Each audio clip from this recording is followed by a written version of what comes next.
إن الحمد لله نحمده ونستعينه ونستغفره ونعوذ بالله من شرور أنفسنا ومن سيئات أعمالنا من يهده الله فلا مضل له ومن يضلل فلا هادي له أشهد أن لا إله إلا الله وحده لا شريك له وأشهد أن محمدا عبده ورسوله لا نبي ولا رسول بعده أعوذ بالله السميع العليم من الشيطان الرجيم من همزه ونفخه ونفثه إن عدة الشهور عند الله 12 شهرا في كتاب الله يوم خلق السماوات والأرض منها 4 حرم ذلك الدين القيم فلا تظلموا فيهن أنفسكم وقاتلوا المشركين كافة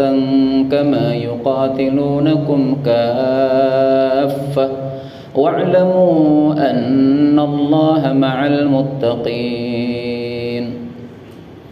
أما بعد kaum muslimin rahimani wa rahimakumullah. Marilah kita bertakwa kepada Allah Subhanahu wa taala dengan melakukan perintah-perintah Allah dan meninggalkan larangan-larangan Allah, karena kunci mendapatkan surga dan kemuliaan di hadapan Allah adalah takwa kepadanya. Inna akramakum indallahi atqakum. Kaum muslimin rahimani wa rahimakumullah, kita masih berada pada bulan Muharram, dan bulan Muharram termasuk bulan-bulan yang dimuliakan oleh Allah Subhanahu wa taala.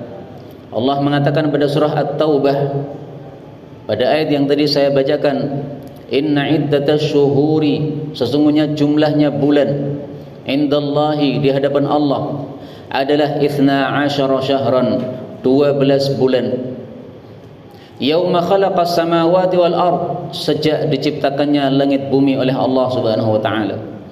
Minha, dari 12 bulan itu, 4 hurum, ada 4 bulan yang haram, maksudnya 4 bulan yang mulia.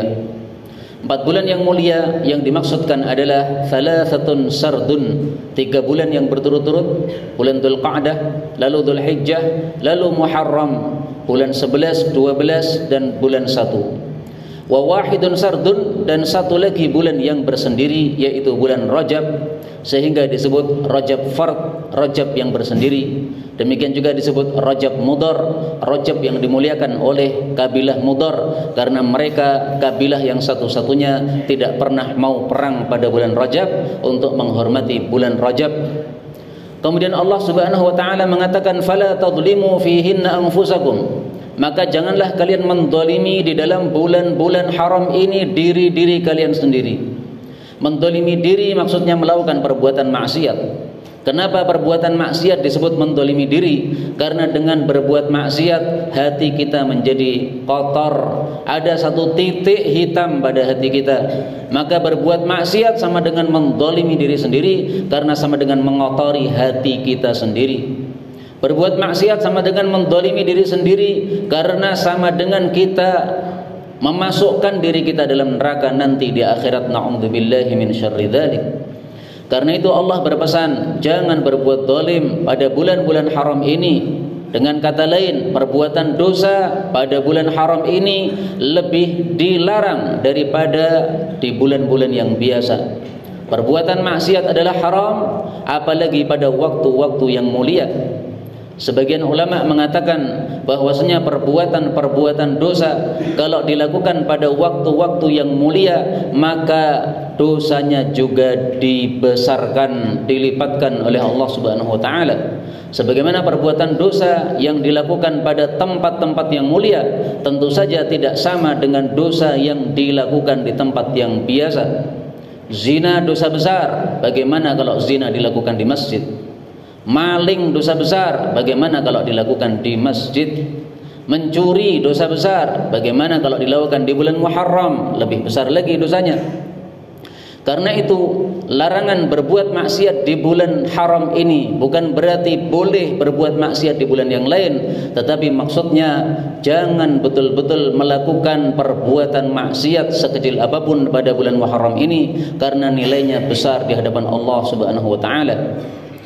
Hal ini serupa dengan apa yang disampaikan oleh Allah tentang tanah haram, yaitu tanah Makkah. Makkah Madinah ini adalah tanah haram yang lebih mulia daripada tanah-tanah yang lain. Kita berbuat dosa di Solo adalah perbuatan dosa, tetapi perbuatan dosa di tanah haram lebih dosa di hadapan Allah Subhanahu wa taala. Sehingga Allah mengatakan dalam Al-Qur'an, "Wa may yurid fihi bi ilhadin bi dzulmin nudzighu min adzabin alim." Barang siapa yang menghendaki perbuatan menyimpang, yaitu perbuatan zalim di tanah haram, maka kami akan mencicipkan kepadanya siksaan yang menyakitkan. Baru menginginkan sudah diancam oleh Allah Subhanahu wa taala, apalagi kalau sudah betul-betul melakukan. Karena itu banyak cerita-cerita di tanah Makkah, orang menghendaki sesuatu masih membatin saja sudah langsung mendapatkan hukumannya dari Allah Subhanahu wa taala. Berbeda dengan apa yang kita lakukan di Solo, mungkin kita masih membatin saja masih dimaafkan oleh Allah Subhanahu wa taala, tapi di tempat yang mulia jangan sekali-kali membatin sesuatu yang buruk, nanti akan mendapatkan akibatnya dari Allah Subhanahu wa taala. Demikian juga pada bulan Muharram ini, mari kita lebih berhati-hati lagi, karena bulan Muharram ini adalah bulan yang dimuliakan oleh Allah Subhanahu wa taala. Wallahu a'lam bissawab, walhamdulillahi rabbil alamin.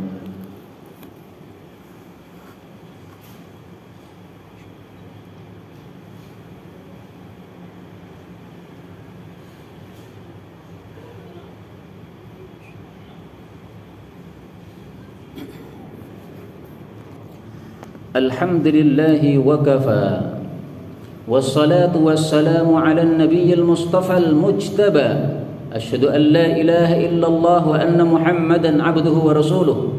Amma ba'du, kaum muslimin rahimani wa rahimakumullah.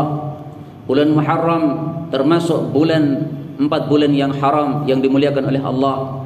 Bulan Muharram disebut oleh para ulama sebagai sayyidus syuhur, paling utamanya bulan, maksudnya paling utamanya bulan setelah Ramadan. Di antara 4 bulan haram, maka bulan Muharram inilah yang paling utama menurut sebagian ulama, karena adanya perselisihan pendapat dalam hal ini.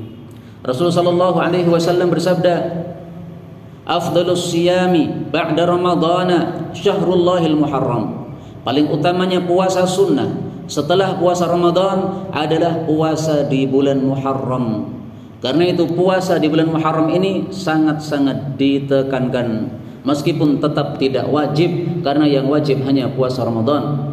Karena itu marilah kita umat Islam minimal di bulan Muharram ini puasa meskipun hanya 1 hari saja dari bulan Muharram ini. Pilih tanggal mana terserah, dari tanggal 1 sampai tanggal 30, tetapi memang tanggal 10 Muharram yang disebut hari Ashura memiliki fadilah yang lebih besar daripada hari-hari yang lain. Sebagaimana sabda Nabi sallallahu alaihi wasallam, "Shaumu Ashura yukaffirus sanatal madiyah." Puasa 1 hari Ashura tanggal 10 Muharram menghapuskan dosa-dosa selama 1 tahun yang lalu. Karena itu bagi umat Islam yang sudah puasa Ashura pada tanggal 10 kemarin, alhamdulillah, niatkan untuk puasa Ashura lagi pada tahun depan. Niatnya sekarang supaya sudah diberi pahala oleh Allah Subhanahu wa taala. Adapun yang belum sempat puasa Ashura pada tanggal 10 Muharram kemarin, maka masih bisa melakukan puasa sunnah di bulan Muharram ini. Pahalanya tetap besar di hadapan Allah, karena sabda Nabi SAW tadi bahwa puasa yang paling afdal setelah Ramadan adalah puasa di bulan Muharram. Kaum muslimin rahimani wa rahimakumullah, meskipun Muharram memiliki fadilah yang besar, tapi kita harus berhati-hati. Jangan sampai menyampaikan hadis-hadis yang palsu atau hadis-hadis yang dhaif tanpa kita menjelaskan bahwa hadis itu palsu atau dhaif tentang bulan Muharram. Salah satunya adalah hadis yang mengatakan, "Man shama yauman minal Muharram." Barang siapa yang puasa 1 hari di bulan Muharram, kutiba lahu 30 hasanah. Ditulis pahalanya setiap hari dia puasa 30 pahala. Ini hadisnya tidak sahih dari Nabi sallallahu alaihi wasallam. Adapun untuk diamalkan tidak ada masalah, karena ini hanya sekedar fadilah amal. Tetapi hadis-hadis yang dhaif jangan dinasabkan, jangan dinisbatkan secara pasti kepada Rasul sallallahu alaihi wasallam, karena belum ada keyakinan bahwasanya hadis tersebut merupakan sabda Nabi sallallahu alaihi wasallam. Kaum muslimin rahimani wa rahimakumullah, marilah sisa waktu dari bulan Muharram kita betul-betul gunakan kesempatan ini, karena kalau sudah bulan Muharram selesai, maka pahalanya sudah menjadi normal lagi di hadapan Allah Subhanahu wa taala. Selama masih di bulan Muharram, bulan mulia, maka insyaallah amal-amal kita, sedekah, baca Quran, salat dan semua amal kita dilipat gandakan pahalanya oleh Allah Subhanahu wa taala. Wallahu a'lam bissawab. Allahumma shalli wa sallim wa barik ala Muhammad wa ala ali Muhammad. Allahumma ighfir lil mu'minina wal mu'minati ajma'in. Rabbana atina fid dunya hasanah wa fil akhirati hasanah wa qina adzaban nar.